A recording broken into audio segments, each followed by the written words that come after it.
शऊर किस चीज को कहते हैं? शऊर व रुश्द किस चीज का नाम है कि कभी भी नबी पर, इमाम ये उन्वान जो है रसूलुल्लाह मुख्तस नहीं है ज़ात गिरामी पैगंबर अकरम के साथ, ये मनसब की तरफ इशारा है। यानी जिस मनसब पर रसूलुल्लाह सल्लल्लाहु अलैहि वसल्लम फाइज हैं कि रसूल हैं, वह हाकिम हैं तुम्हारे, रहबर हैं तुम्हारे, इमाम व पेशवा हैं तुम्हारे। इमाम व पेशवा अगर उम्मत व लोगों की और जुमहूर की बातें सुनना शुरू कर दे, जुमहूर मुश्किल में पड़ जाएंगे, लोग खतरे में पड़ जाएंगे, लोग हलाकत में मुब्तला हो जाएंगे, क्योंकि लोगों की तो फेम व फरासत तो सूझबूझ नहीं है।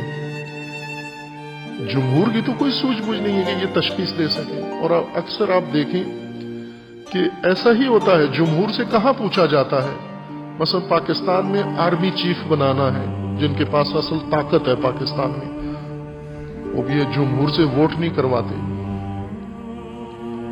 यहां भी इलेक्शन होनी चाहिए। जो पाकिस्तान के सबसे बड़ी सुप्रीम कानूनी अथॉरिटी है, जो हर चीज को, हर शख्स को, आर्मी चीफ और आर्मी ओहदेदार और सिविल वज़ीर आज़म और सदर और पार्लिमान और हर चीज को जो माजूल कर सकता है, वो चीफ जस्टिस है पाकिस्तान का।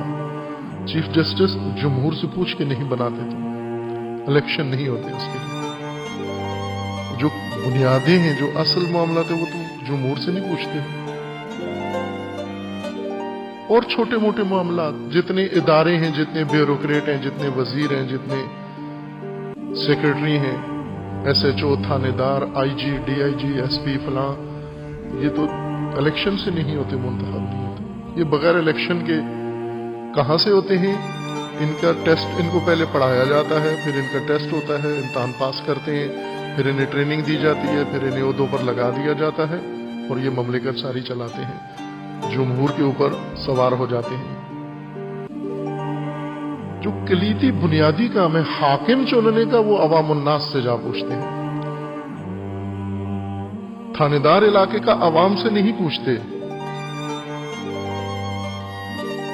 ट्रैफिक का सिपाही अवाम से पूछ के नहीं लगाते, किसी महकमे का चपड़ासी अवाम से पूछ के नहीं लगाते, मुल्क का हाकिम अवाम से पूछ के लगाते। तो अवाम जब फैसले देते हैं तो अवाम ही बदबख्त हो जाते हैं। कुरान का ये फरमाना है, अगर जुमहूर लोगों ने फैसले किए तो लोग ही अपने आप को बदबख्त कर लेंगे।